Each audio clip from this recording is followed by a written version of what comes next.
It's said that in order to awaken to our full potential, we must be willing to see the ways that information is being suppressed or discredited. And nowhere is this manipulation more common than in medicine. Western medicine, albeit technologically advanced, treats the symptoms of illness with expensive pharmaceutical formulas and patented machinery, which reaps billions of dollars each year for those in the industry. There are many effective alternative options, however, for addressing illness. But in the last century, Western medicine has effectively swept them under the rug. Among the most commonly overlooked options is a uniquely effective, non-invasive therapy that was created by a doctor named Wilhelm Reich. Using simple materials, Reich's healing invention tapped into the life energy that ancient modalities have spoken of for centuries, and his therapy yielded remarkable results. What more, anyone could duplicate it at home. But if you search for evidence of its efficacy, you may have to dig deep to get past the character assassination of its founder, which many people believe was the dark result of Reich discovering something that could completely change our understanding of health and disease. Join the universe inside you. Create a new reality as we go deeper into understanding Wilhelm Reich's simple technology for cultivating orgone energy.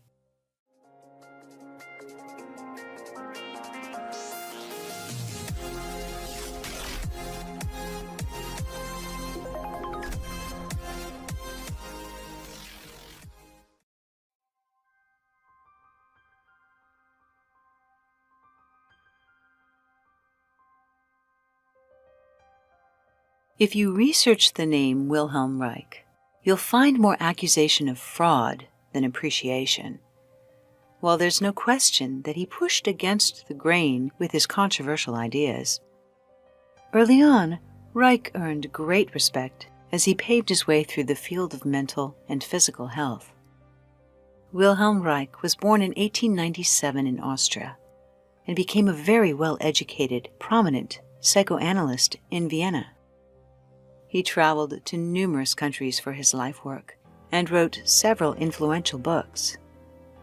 Like his predecessor, Sigmund Freud, he became fascinated with the libido, which is the energy of the sexual drive as a component of life instinct.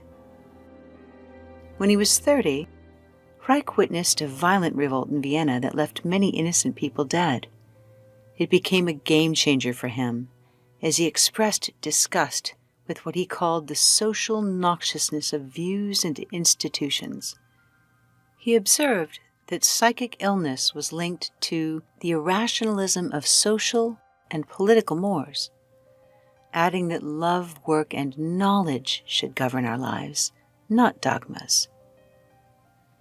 Reich believed neurosis was rooted in sexual and socio-economic repression. He observed that health and pleasure are the movement of biological energy towards the periphery of an organism, while anxiety is the retraction of this energy towards our center.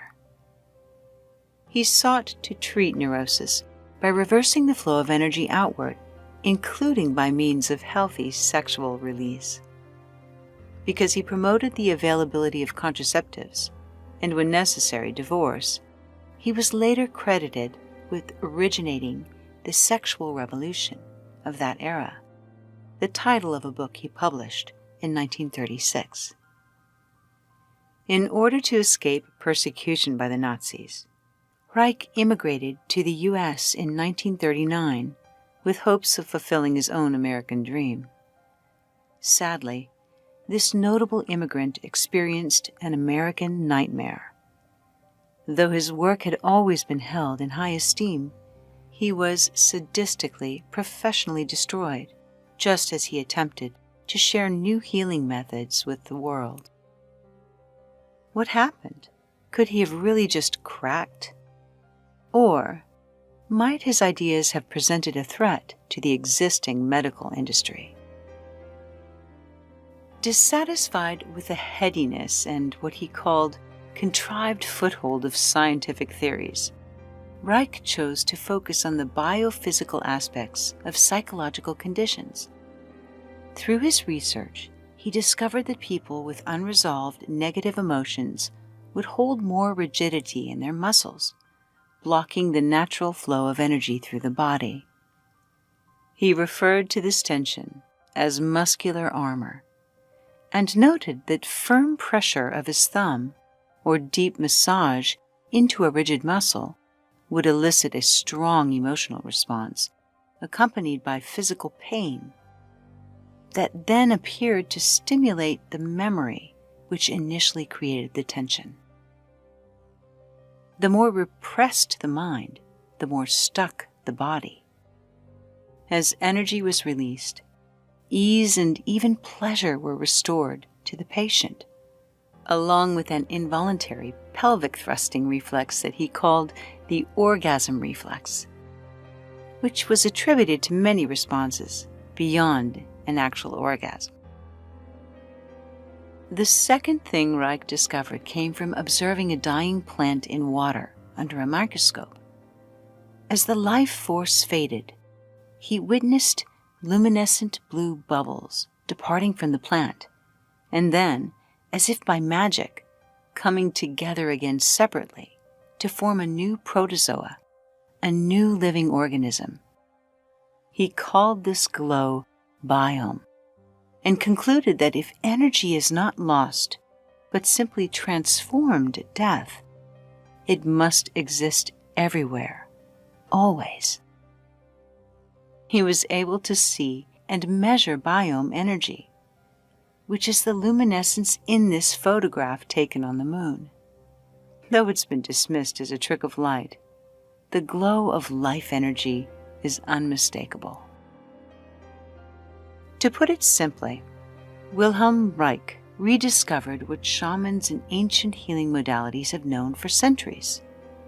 There is an energetic life force in the universe, an etheric substance that is the essence of every living thing and non-living thing. In China, it's known as Qi. In India, as prana. In Greece, as ether. In Polynesia, as mana. The list goes on. Drawing a line between this self-organizing force and the biological energy that was released from muscles of his patients, Reich believed this life force to be the source of life and procreation, and he decided to name it orgone. Reich was trained in Western medicine, but for thousands of years, healers and shamans of many cultures have been cultivating this invisible energy in order to restore health and heal disease. Among these ancient methods are acupuncture, Reiki, Qigong, reflexology, and chakra clearing, all sharing a consistent principle. Our biology is governed by invisible energy meridians, and illness occurs when areas stagnate in the body. Rather than treat the symptoms of illness, as Western medicine does, these modalities focus on opening the flow of this energy.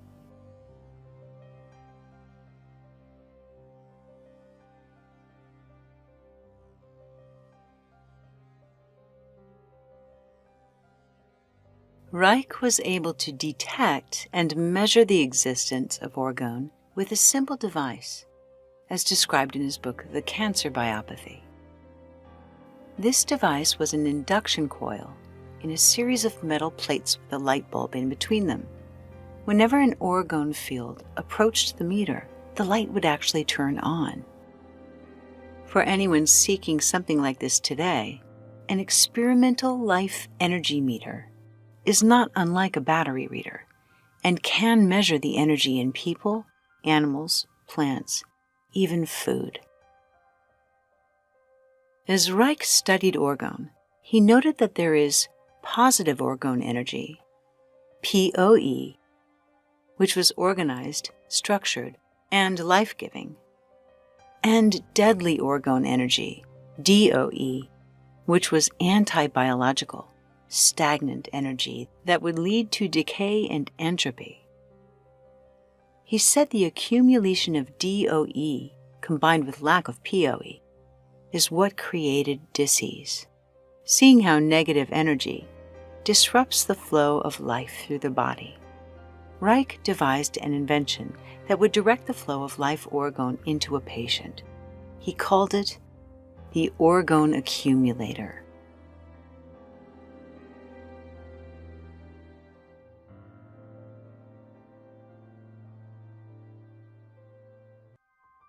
Reich's invention was designed to concentrate positive energy around and into a human being. It was based on two principles.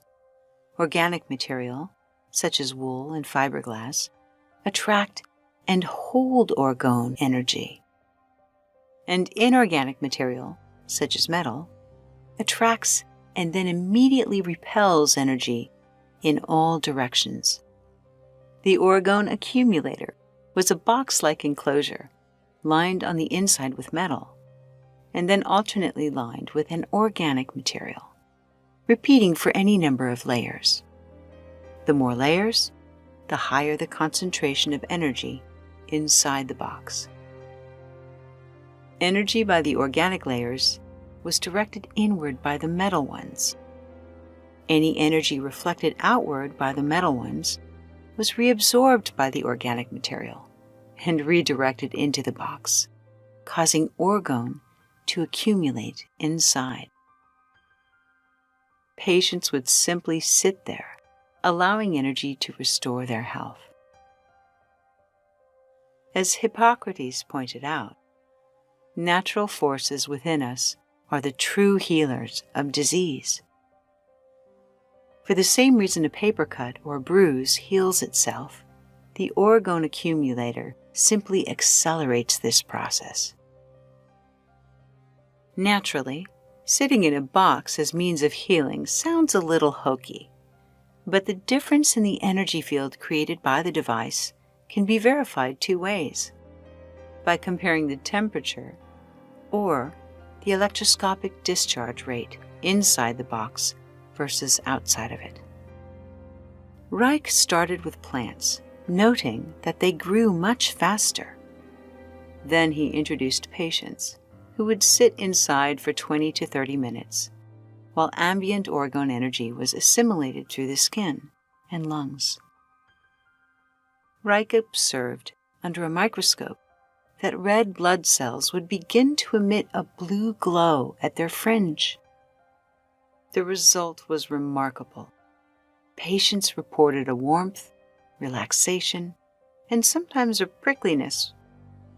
The skin would flush and sweat with the feel of a soft glow.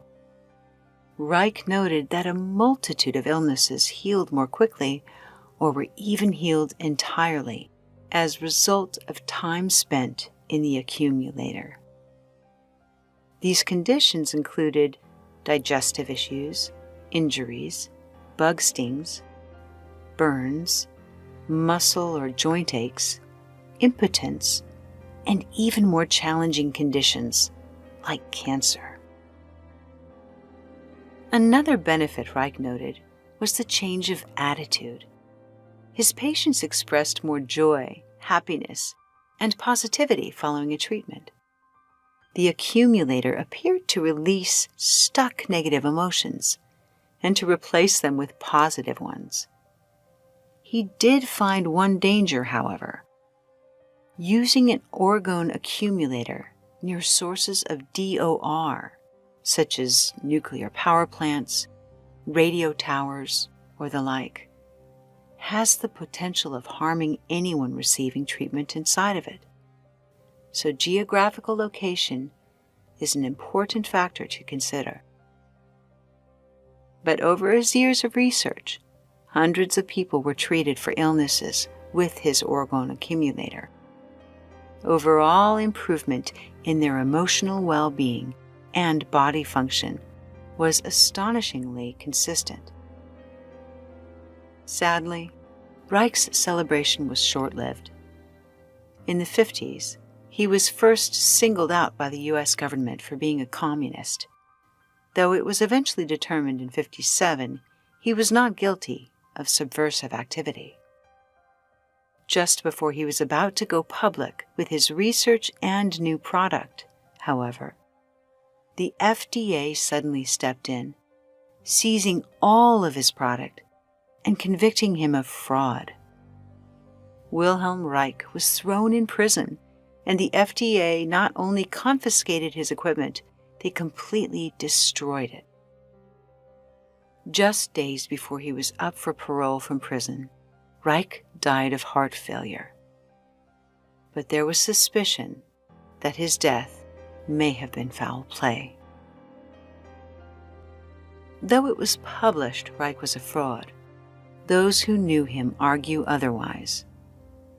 It was known, for example, that he gave public demonstrations to prove the effectiveness of his technology. And he did not request payment when treating patients in the accumulator.